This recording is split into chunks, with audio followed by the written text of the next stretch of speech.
What if I told you that in 1921, an entire city within a city was wiped off the map in just 16 hours? And here's the part that'll shock you. This was untaught in schools for over 70 years. Before we dive in, let me ask you something. Have you ever heard of Black Wall Street? Drop a comment right now if you knew about this before clicking, because what I'm about to share with you is something most history books deliberately left out. Picture this: Tulsa, Oklahoma, 1921. There was a neighborhood called Greenwood where black entrepreneurs, doctors, lawyers, and families built something extraordinary. We're talking about a thriving economic powerhouse that made white America and I need you to stay with me here, because what happened next is going to make your blood boil. In less than 24 hours, over 1,200 homes were destroyed, 300 people were killed, and then this is the crazy part: everyone just pretended it never happened. To understand the violence, first you need to understand the success. The year is 1920. The place is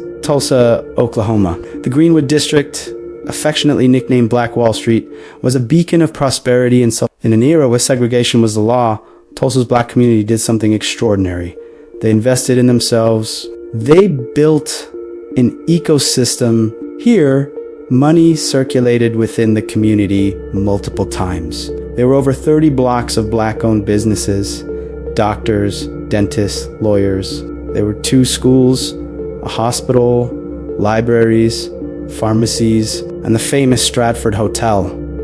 The community was so cohesive that if you lived in Greenwood, you never needed to leave to interact with white society unless you wanted to. And this independence, this visible wealth, this silent challenge to the racial supremacy of the era, well, it didn't go unnoticed. In 1921, Greenwood's prosperity was less a source of local pride and more a cultural powder keg. Oklahoma had only become a state a little over a decade earlier. Institutional racism was the backbone of government and police. And with World War I newly ended, there was an abundance of young white men, armed and disillusioned, returning home. Many of them were eager to restore an order they felt was threatened by black ascension. The catalyst for the catastrophe that followed is almost trivial: a whisper of a misinterpreted event. On the morning of May 30th, 1921, Dick Rowland, a 19-year-old black shoe shiner, entered the elevator at the Drexel building downtown. The elevator operator was Sarah Page, a white teenage girl. The exact details of what happened there have been lost to history.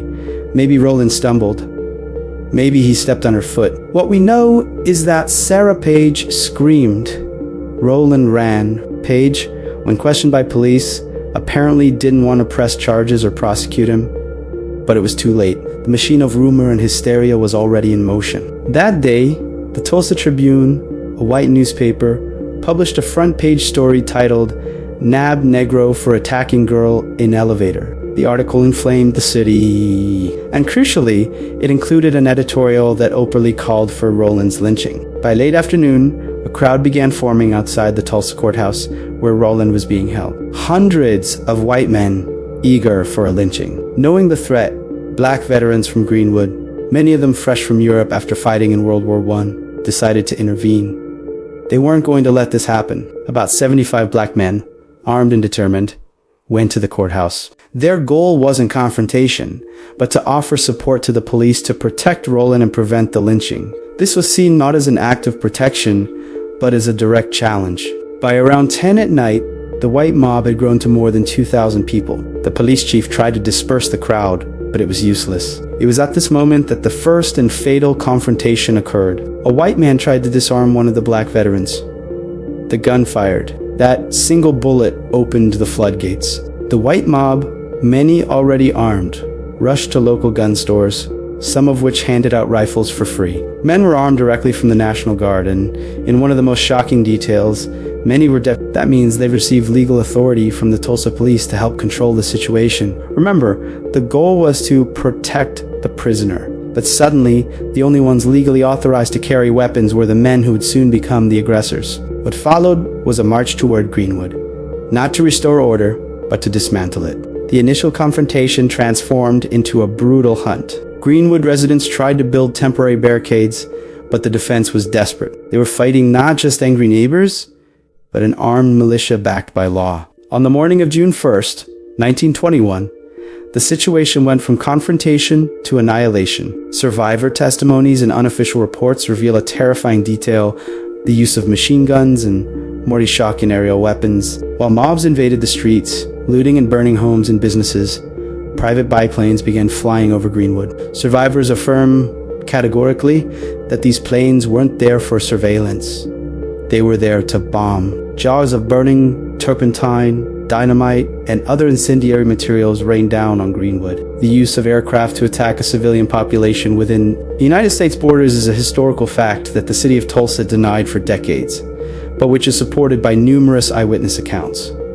Imagine the panic, being attacked from the ground by armed neighbors and from the sky by machines that seemed to come from a future of war. The Stratford Hotel, a symbol of pride, was reduced to smoke. The hospital, crucial for treating the wounded, was burned. The destruction wasn't random.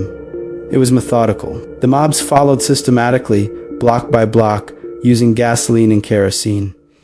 They didn't just want to kill, they wanted to ensure that Greenwood would never rise again. It is estimated that more than 1,250 homes and 200 businesses were destroyed or damaged. The Red Cross estimated that about 10,000 people were left homeless. The official death toll is 30, but serious historians, based on reports of mass burials and bodies pulled from the river, suggest the real number could be 300 or even more.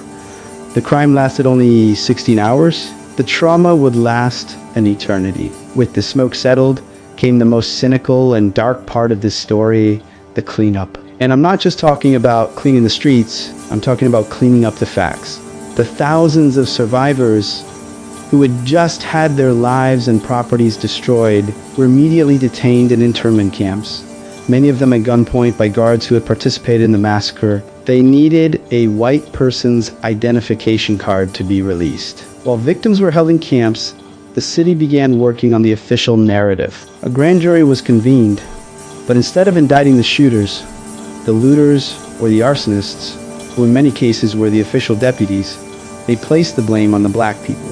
The grand jury concluded that the massacre was caused by outlaw Negroes. The logic: if they hadn't gone to the courthouse to defend Dick Rowland, the chaos wouldn't have begun. The white man who fired the first shot, he remained anonymous. The criminals became the victims. The victims were labeled criminals, and the insurance. No policy covered the loss.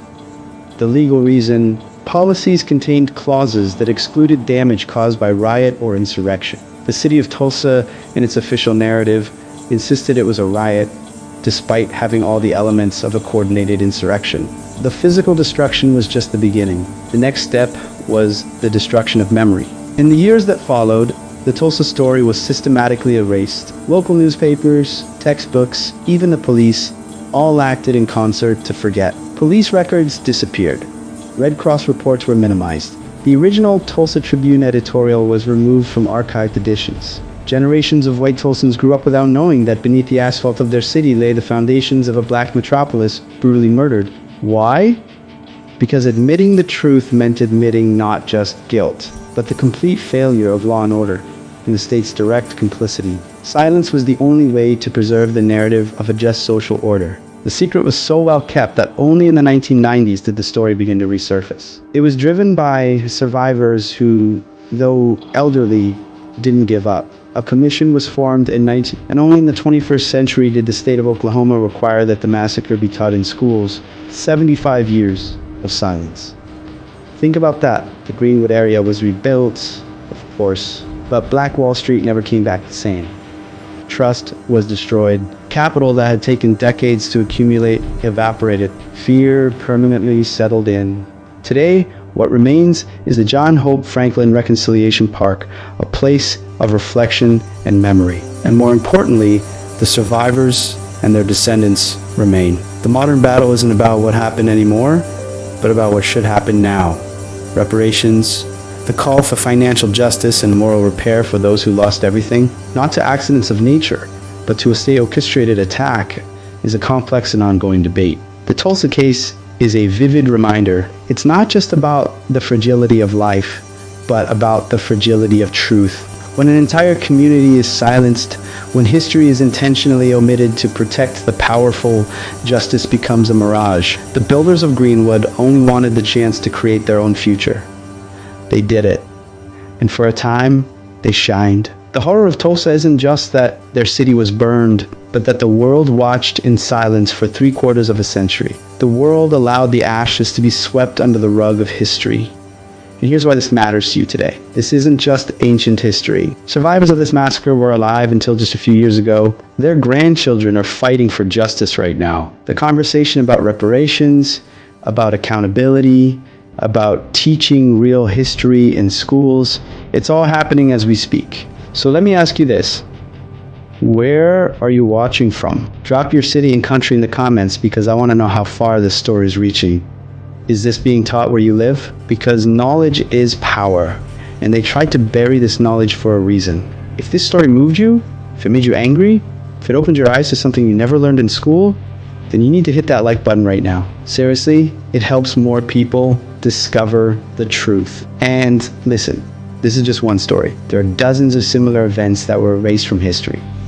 Rosewood, Florida, Wilmington, North Carolina, Ocoee, Florida. If you want me to cover those, let me know in the comments which one I should investigate next. Subscribe and turn on notifications because we'll be going deep into the history you want you to know. Share this with someone who needs to hear it. The algorithm buries content like this, so your share literally saves this story from being forgotten again. See you in the next one.